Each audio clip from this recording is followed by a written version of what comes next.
আসসালামু আলাইকুম ওয়া রাহমাতুল্লাহি ওয়া বারাকাতুহু।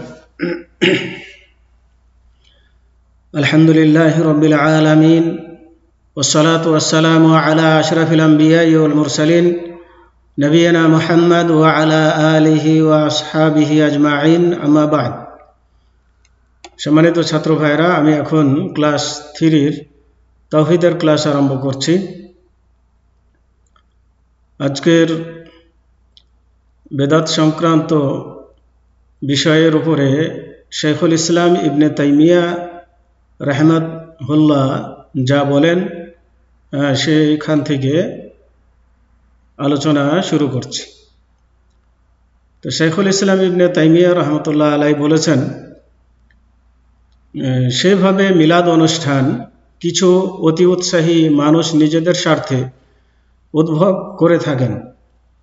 এতে খ্রিস্টানদের ঈসা আলাইহিস সালামের জন্মদিন পালনের অনুসরণ অথবা নবী করিম সাল্লাল্লাহু আলাইহি ওয়াসাল্লামের প্রতি ভালোবাসা ও সম্মান দেখানোর উদ্দেশ্য। রাসূলুল্লাহ সাল্লাল্লাহু আলাইহি ওয়াসাল্লামের জন্মদিনকে যারা অন্যান্য মানুষের অনুকরণে উদযাপন করেন, অথচ সালাফে সালেহিন বা পূর্বপুরুষগণ এ ধরনের উৎসব করেননি। সত্যি যদি এ কাজটি সওয়াবের কাজ হতো অথবা সওয়াবের সম্ভাবনা থাকতো, তাহলে সাহাবায়ে কিরাম রাদিয়াল্লাহু আনহুম আজমাইন আমাদের চেয়ে উক্ত কাজ অধিকতর যোগ্য ছিলেন।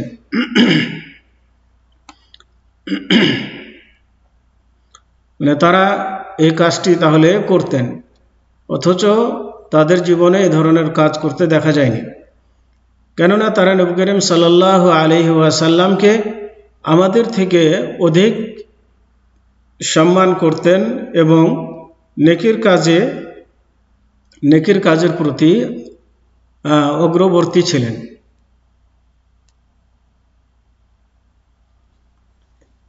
রাসূলের প্রতি প্রকৃত ভালোবাসা ও সম্মান দেখানোর উত্তম পন্থা হলো তার আনুগত্য প্রকাশ এবং তার নির্দেশের অনুসরণ করা, এবং প্রকাশ্য ও অপ্রকাশ্যভাবে সমাজে তার সুন্নাত প্রতিষ্ঠার চেষ্টা চালানো, এবং তিনি যে দিন নিয়ে এসেছিলেন তার প্রচার ও প্রসারের জন্য অন্তর, হাত ও মুখ দিয়ে সকল প্রকার সংগ্রাম জারি রাখা।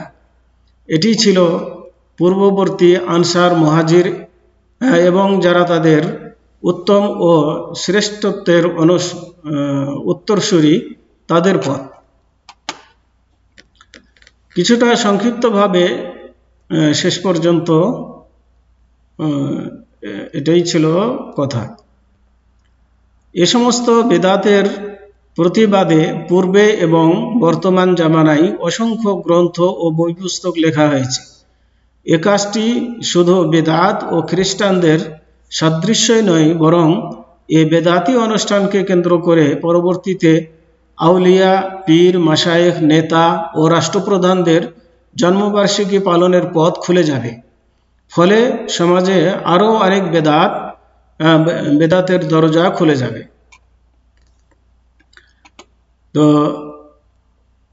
তো এটা যে শুধু বেদাত তা নয়, আরও অনেক বেদাতের পথকে উন্মুক্ত করার মাধ্যম। অতএব অবশ্যই এ কাজ থেকে আমাদেরকে ফিরে আসতে হবে, যাতে করে সমাজে বেদাত চালু না হতে পারে। বিভিন্ন প্রকার ইবাদত ও আল্লাহর নৈকট্য লাভের বিষয়ে নতুন নতুন পদ্ধতি। তো বর্তমান জামানায় ইবাদতের ক্ষেত্রে অসংখ্য বিদআত আবিষ্কৃত হয়েছে। ইবাদতের ক্ষেত্রে ইসলামের মূলনীতি হলো তাওকিফ বা নির্ভরশীলতা। তার মানে দলিল ছাড়া কোনো আমল শরীয়ত সম্মত ও আমলযোগ্য নয়। তার মানে দলিল থাকলে শরীয়তের কাজ করতে হবে, যদি দলিল না থাকে তাহলে পরে সেটি শরীয়তের বিধান নয়। অতএব দলিল না থাকলে সেটাকে ছেড়ে দিতে হবে। যে কাজের প্রতি পবিত্র কোরআন ও হাদিসের কোনো দলিল নেই তা বিদআত বা নব আবিষ্কৃত। রাসূলুল্লাহ সাল্লাল্লাহু আলাইহি ওয়াসাল্লাম বলেছেন, মান আমিলা আমালান লাইসা আলাইহি আমরুনা ফাহুয়া রাদ্দুন। অর্থাৎ যে ব্যক্তি এমন আমল বা কাজ করবে যে কাজ আমাদের দিনের মধ্যে নেই তা মারদুদ বা পরিত্যাজ্য। মুসলিম শরীফের হাদিস। বর্তমান সময়ে সমাজে এমন অসংখ্য বিদআতের অনুশীলন ও আমল হচ্ছে যার প্রতি শরীয়তের কোনো দলিল ও প্রমাণ নেই। এমন কয়েকটির নাম উল্লেখ করা হচ্ছে। তো এই এগুলো হচ্ছে বেদাত যেগুলোর শরীয়তে কোনো দলিল নাই অথচ সমাজে এগুলো চলছে। যেমন 1 নম্বর হচ্ছে নামাজের শুরুতে নিয়াতের শব্দ মুখে উচ্চারণ করা, মানে মুখে উচ্চারণ করে নিয়াত পাঠ করা। যেমন এভাবে বলা যে নাওয়াইতু আন উসাল্লিয়া লিল্লাহি কাদা ওয়া কাদা, তার মানে আমি সংকল্প করছি যে আমি আল্লাহর জন্য অমুক অমুক নামাজ পড়ছি, এভাবে মুখে বলে নিয়াত করা। তো এই ধরনের এভাবে মুখে নিয়াত বাক্য পাঠ করা বেদাত। নিয়াত শব্দ আকারে পাঠ করা, দোয়ার আকারে নিয়াত পাঠ করা, এটা হচ্ছে বেদাত। কেননা আল্লাহর রাসূলের সুন্নাত থেকে এর কোনো প্রমাণ নেই। হাদিসে এরকম বাঁধা নিয়াত খুঁজে পাবেন না, অথচ মানুষ এভাবে নিয়াত নিজেরাই বেঁধে নিয়েছে, নিয়ে সেটাই মুখস্থ করে পাঠ করছে। তো যেটা আল্লাহ রাসূল বেঁধে দেননি এমন কাজ নিজেরা বেঁধে নিয়ে সেটাকে নিয়াত মনে করে পাঠ করা, এটা যে অবশ্যই বেদাত, এতে কোনো সন্দেহ নেই। এবং যে কাজের প্রমাণ শরীয়তে নেই সে কাজ সম্পাদন করা সম্পর্কে আল্লাহ পাক ইরশাদ করেন, কুল আতুআল্লিমুনা আল্লাহ বিদীনিকুম ওয়াল্লাহু ইয়ালামু মা ফিস সামাওয়াতি ওয়া মা ফিল আরদি ওয়াল্লাহু বিকুল্লি শাইইন আলিম। অর্থাৎ হে রাসূল সাল্লাল্লাহু আলাইহি সাল্লাম বলুন, তোমরা কি তোমাদের দিন সম্পর্কে আল্লাহকে অবহিত করছো? তার মানে বেদাতীদের কাজ মনে হচ্ছে যে এটা দিনের কাজ, অথচ আল্লাহ রাব্বুল আলামিন জানেন না, এমন একটা ভাব। সেটা তারা নিজেরা কি করছে, যেটা আল্লাহ জানেননি, নাউজুবিল্লাহ মিন যালিক, সেটা তারা জেনে সেটা আবিষ্কার করেছে। তো এই কথাই আল্লাহ রাব্বুল আলামিন তাদেরকে আক্ষেপ করে বলছেন যে তোমরা কি তোমাদের দিন সম্পর্কে আল্লাহকে অবহিত করছো, অথচ আল্লাহ জানেন যা কিছু আকাশমণ্ডলী ও পৃথিবীতে আছে। আকাশমণ্ডলী পৃথিবীতে যা কিছু আছে সব কিছু আল্লাহ অবগত। আর আল্লাহর উপরে টেক্কা দিয়ে মানুষ নিজেরাই কি আল্লাহর ধর্ম বানিয়ে আল্লাহর কাছে পেশ করছে। নাউজুবিল্লাহ মিন যালিক। আল্লাহ সর্ববিষয়ে সম্যক অবহিত। সূরা হুজরাত 16 নম্বর আয়াত। তো নিয়াতের স্থান হলো অন্তর। আমাদেরকে জানতে হবে নিয়াতের স্থান হচ্ছে অন্তর, অর্থাৎ নিয়াত হবে অন্তর থেকে। নিয়াত মুখে পাঠ করতে হবে না, দোয়ার আকারে বলতে হবে না, এটা অন্তরের কাজ, জিহ্বা বা মুখে উচ্চারণ করার কাজ নয়। অতএব এই ব্যাপারে সবাই সাবধান থাকবে। তার মানে মনের যেটা সংকল্প, তার মানে মনে মনে আপনি সংকল্প করবেন যে আমি এখন জোহরের নামাজ বা আসরের নামাজ ফরজ পড়ছেন নাকি সুন্নাত, কোন নামাজ পড়বেন, এরকম একটা মনের ভিতরে সংকল্প থাকবে। 2 রাকাত পড়বেন নাকি 4 রাকাত, এ ধরনের সংকল্প নিয়ে নামাজ শুরু করার নামই হচ্ছে নিয়ত। এর জন্য মুখে কিছু বলা লাগবে না। 2 নম্বর বেদাত হচ্ছে যে এই সমস্ত বেদাতের মধ্যে হলো ফরজ নামাজের পর সম্মিলিতভাবে দোয়া করা। ফরজ নামাজ শেষে সবাই মিলে একসাথে ইমামের সাথে দোয়া করা। কেননা ফরজ নামাজের পর শরীয়তের বিধান হলো প্রত্যেক নামাজি ব্যক্তি যে সমস্ত মাসনুন জিকির আজকার আছে তা একাকী পাঠ করবে, এটা হচ্ছে শরীয়তের বিধান। সালাম ফিরানো হয়ে গেল, তখন 3 বার আস্তাগফিরুল্লাহ পড়বে, তারপর আল্লাহুম্মা আনতাস সালাম ওয়া মিনকাস সালাম তাবারাকতা ইয়া যাল জালালি ওয়াল ইকরাম, আল্লাহুম্মা লা মানি'a লিমা আতাইতা ওয়া লা মু'তিয়া লিমা মানা'তা ওয়া লা ইয়ানফা'ু যাল জাদ্দি মিনকাল জাদ। এভাবে প্রত্যেকেই নিজ নিজ এই দোয়াগুলো যেগুলো সালামের পরে, নামাজের পরে যেগুলো আজকার আছে এগুলো পাঠ করবে নিজে নিজে। সবাই মিলে একসাথে দোয়া করবে এমন প্রমাণ নেই। বিশেষ পরব ও অনুষ্ঠান উপলক্ষে মৃত্যু ব্যক্তির জন্য ফাতিহা পাঠের অনুরোধ করা, মানে বিভিন্ন অনুষ্ঠানে যে মৃত ব্যক্তির জন্য ফাতিহা পাঠের করতে বলা। অনুরূপ মৃত ব্যক্তির জন্য শেষকৃত্য বা অন্ত্যেষ্টিক্রিয়া ব্যবস্থা করা, তার মানে মাইয়েতের জন্য খাদ্য তৈরি, কোরআন তেলাওয়াতকারীদেরকে এই বিশ্বাসে ভাড়া করা যে মৃত ব্যক্তির জন্য তা সান্ত্বনা, সমবেদনা প্রকাশ করার অন্তর্ভুক্ত, অথবা মৃত ব্যক্তির জন্য উপকারী মনে করা। এই মনে করে কিছু আলেম ওলামা ডেকে নিয়ে এসে বা মাদ্রাসার ছাত্রদেরকে ডেকে নিয়ে এসে কোরআন খতম দেওয়া, কোরআন খতম দিয়ে মৃত ব্যক্তির নামে বকশিয়ে দেওয়া, এ ধরনের কাজ করা, এগুলো হচ্ছে নব আবিষ্কৃত বেদাত, এতে কোনো সন্দেহ নেই। এ সমস্ত কর্মকাণ্ড সবই বেদাতের অন্তর্ভুক্ত, কেননা শরীয়তে এর কোনো প্রমাণ নাই। এ সমস্ত বেদাত মুসলমানদের গলায় আর পিঠে এমন বেড়ি ও হাতকড়া এবং বোঝা ও রশি হিসাবে লাগিয়ে দেওয়া হয়েছে যে সম্পর্কে আল্লাহর কোনো বিধান অবতীর্ণ করেননি। মানে এগুলো সম্পর্কে কোনো বিধান নাই, অথচ মানুষ এমনভাবে এগুলো পালন করছে মনে হচ্ছে যে এগুলো না আল্লাহরই বিধান, তারা মানছে। এ সমস্ত বেদাতের মধ্যে ধর্মীয় কোনো ঘটনাকে উপলক্ষ করে অনুষ্ঠান, উদযাপন, উৎসব পালন করা। তার মানে এই বেদাতের মধ্যে আরো বেদাত হচ্ছে যে ধর্মীয় কোনো ঘটনাকে উপলক্ষ করে অনুষ্ঠান করা, যেমন ইসরা ও মিরাজের ঘটনাকে কেন্দ্র করে উৎসব পালন করা, শবে মেরাজ পালন করা।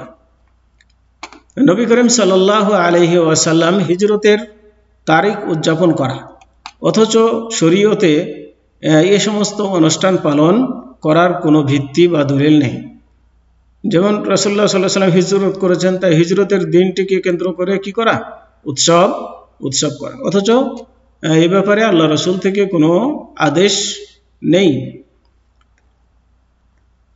5, অনুরূপভাবে রজব মাসে উমরা রজবিয়া করা, মানে রজব মাসে বিশেষ করে ফজিলত মনে করে উমরা করা, এবং এ মাসের বিশেষ ইবাদত করা। এই মাসে কিছু ইবাদত বেঁধে নিয়েছে মানুষ, যেগুলো করে থাকে, যেমন নফল নামাজ, বিশেষভাবে রোজা রাখা, অথচ খাস করে এ মাসে রোজা রাখা, উমরা আদায় করা, নামাজ পড়া, কোরবানি করা ইত্যাদি বৎসরের অন্যান্য মাসের প্রতি এ মাসের আলাদা কোনো শ্রেষ্ঠত্ব বা বৈশিষ্ট্য নেই, যে অন্য মাসের তুলনায় যে এ মাসে এগুলো করলে যে বেশি সওয়াব বা নেকি পাওয়া যাবে এমন প্রমাণ নেই। কাজেই এ ধরনের নিজেরা সওয়াব মনে করে এই মাসে উমরা করলে বেশি সওয়াব পাওয়া যাবে, বিশেষ ইবাদত করলে বেশি সওয়াব পাওয়া যাবে, রোজা করলে বেশি সওয়াব পাওয়া যাবে, এভাবে মনে করে রোজা রাখা, এগুলো করা, এটা বেদাতের অন্তর্ভুক্ত। তারপরে 6, ভণ্ড সুফিদের বিভিন্ন ধরনের জিকির আজকার, এগুলি সবই বিদআত ও নতুন আবিষ্কার, কেননা তা শরীয়ত সম্মত জিকির আজকারের বিন্যাসে সময় ও পদ্ধতির পরিপন্থী। যে রাসূলুল্লাহ সাল্লাল্লাহু আলাইহি সাল্লাম থেকে যে সমস্ত জিকির আজকারের পদ্ধতি এসেছে তার সাথে মিল পড়ে না, কাজেই এগুলো পরিত্যাগ করতে হবে, এগুলো বেদাতের অন্তর্ভুক্ত। যেমন সম্মিলিতভাবে জিকির করা, হু হায়, আল্লাহু আল্লাহু, বিভিন্নভাবে যে জিকির মানুষ আবিষ্কার করেছে, এই সমস্ত জিকির করা এগুলো বেদাতের অন্তর্ভুক্ত। 7, নির্দিষ্ট করে 15 শাবান তারিখে দিনে রোজা রাখা এবং রাত্রি জাগা। এ সম্পর্কে রাসূলুল্লাহ সাল্লাল্লাহু আলাইহি সাল্লাম থেকে নির্দিষ্ট করে দিনে রোজা রাখা এবং রাতে নফল ইবাদতের কোনো প্রমাণ সহিহ হাদিস দ্বারা নেই।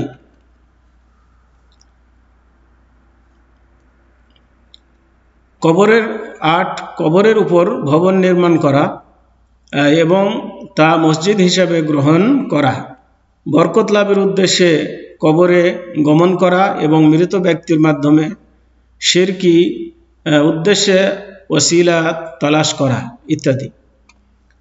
কবরের কাছে গিয়ে মৃত ব্যক্তিকে ওসিলা করে কিছু প্রার্থনা করা, এগুলো করা বেদাত এবং এগুলো শিরক।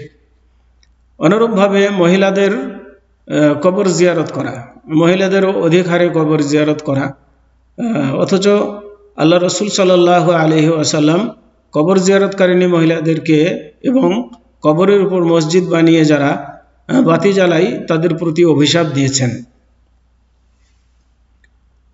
আল্লাহ রসুল বলেছেন যে মহিলারা বেশি বেশি কবর জিয়ারত করে তাদের প্রতি অভিশাপ দিয়েছেন, এবং যারা কবরের উপর বাতি জ্বালায় তাদেরকেও অভিশাপ দিয়েছেন। তো কবর বাতি জ্বালানোর জায়গা নাই, এগুলো করতে হবে না কবরকে কেন্দ্র করে। কবর আল্লাহ রসুলের যুগেও কবর ছিল, যেভাবে আল্লাহ রসুল কবরকে নিয়ে কাজ করেছেন সেভাবে আমাদেরকে কাজ করতে হবে। তার মানে আল্লাহ রসুল কবর জিয়ারত করেছেন, কবর জিয়ারত করতে হবে।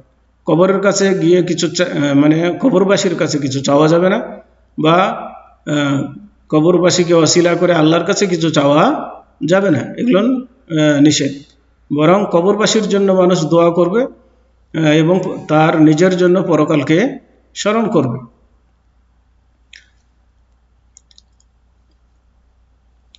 উপসংহার, অবশেষে আমরা বলতে পারি যে বিদআত হলো কুফরের ডাক ব্যবস্থা, যা বাদুত মানে বেদাত হলো যে মানুষকে কুফরের দিকে নিয়ে যাওয়ার একটা মাধ্যম।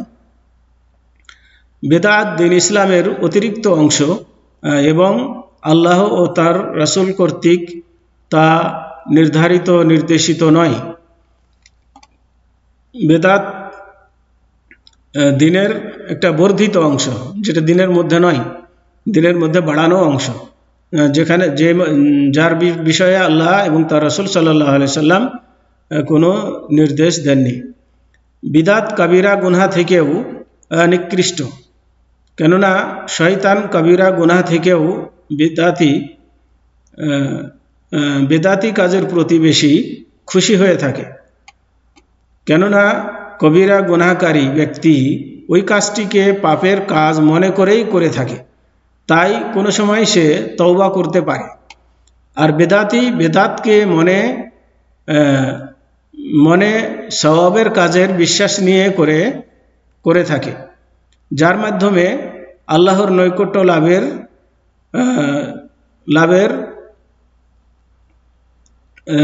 লাভের আশা করা যায়। তাই বিদাত থেকে সে তওবা করে না। মানে বেদাতি কোনো কাজ করে তখন সেটা সওয়াবের কাজ মনে করে, যার কারণে সেটা সে ছাড়তে পারে না এবং তার থেকে ফিরে আসতে পারে না, তওবা করতে পারে না, কারণ তার মনের মধ্যে আছে যেটা আমি ভালো কাজ করছি, অথচ সে খারাপ কাজ করছে। বেদাত সুন্নাতকে ধ্বংস করে দেয়।